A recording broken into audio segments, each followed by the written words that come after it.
You are listening to ChartingWealth.com for Tuesday, the 13th of October, 2015. We start, as we always do, with IYY. It is the Total Market Index Fund. It tracks all the stocks in the market in one big index.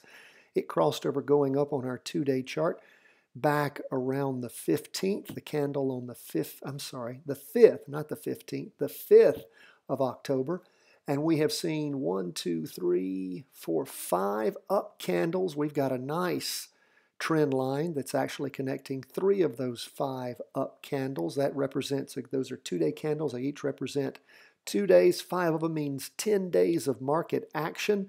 We saw right around the time the chart crossed over, right around it, the derivative oscillator flipped over about the next candle. We like to see them both happen at the same time. We feel better about the movement, but this has been an up movement. The market has finally pushed through our ceiling that it did not make for many days after it dropped over and down after the Fed meeting back on the 17th of September. And we've continued to monitor it. The market itself was up for the day 0.03%. So that is a 0.3%, not a big up move for the day, but on the two-day candle, it is a substantial candle up.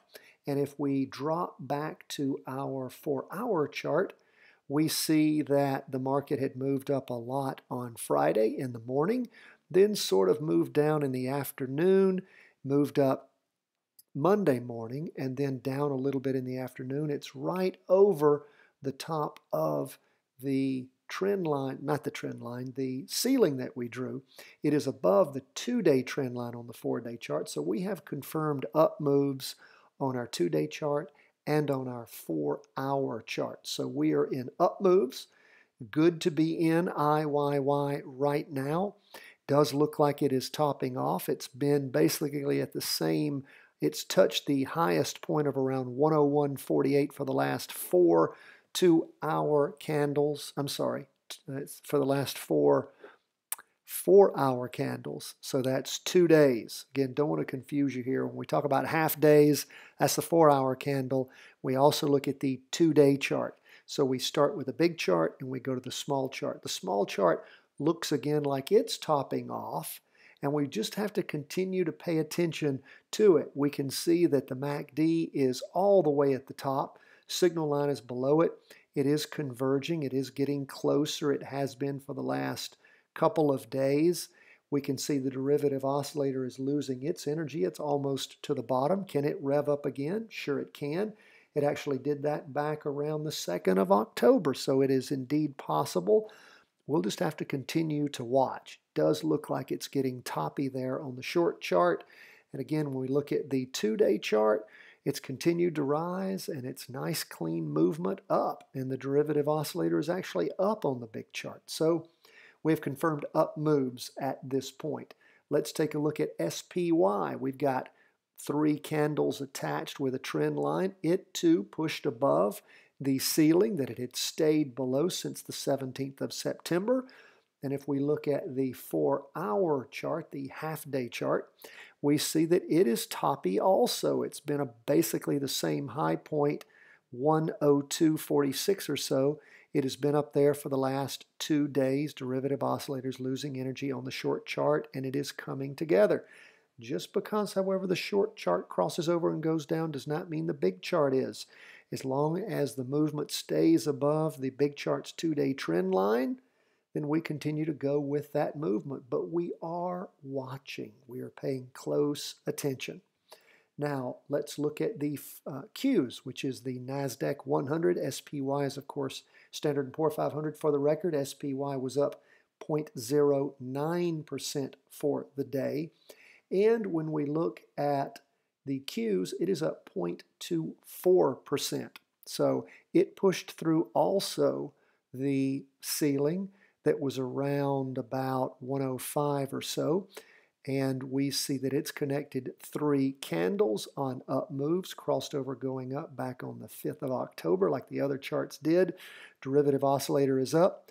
So we have an up move on the big chart. When we look at the small chart, that is the half day, we can see that it's not quite, well, it's not quite as toppy. No, it's continued to make higher highs.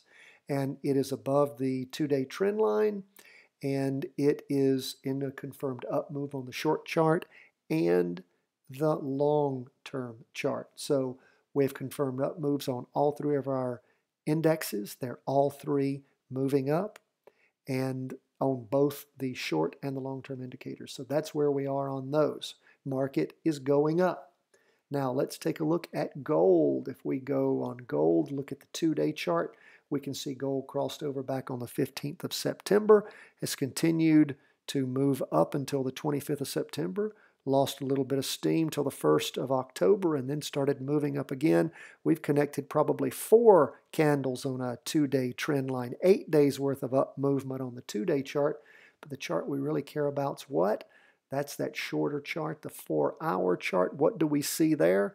Well, it started going up, crossed over on the morning of the 5th of October, and it has climbed, and it actually ended the day up 0.4%, so almost a 0.5% up. Morning is where most of the up movement occurred, some rolling off in the afternoon above the 2-day trend line.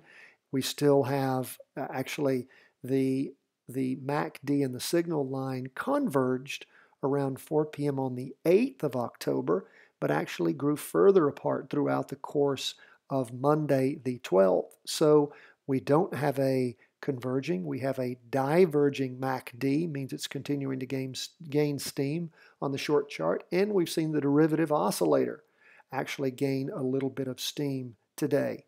That is Monday as we go into Tuesday the 13th. So gold is up, and remember, it's our 4-hour chart in gold that seems to be the golden one for us. So continue to pay attention to that. Hope you found this review helpful. We love to hear from you. Please follow us on Facebook and Twitter at Charting Wealth. Go to our website, chartingwealth.com. Take our studies. We have pinned to the top of our Facebook page, and you can also find at chartingwealth.com our 15-minute short course on how to read a stock chart. Please go to the website, or even better, just email us. All you got to do is send us an email, cw@chartingwealth.com. That is C as in charting, W as in wealth, cw@chartingwealth.com. Guess what we'll do? We'll send you not only the 15-minute training, but we'll also send you a link to where you can get the layout at freestockcharts.com. That is the Charting Wealth layout, so you will have exactly the same layout that we use to review the markets every day. How much does all that cost you? Nothing. It's all for free. Thanks so much for listening to us here at chartingwealth.com.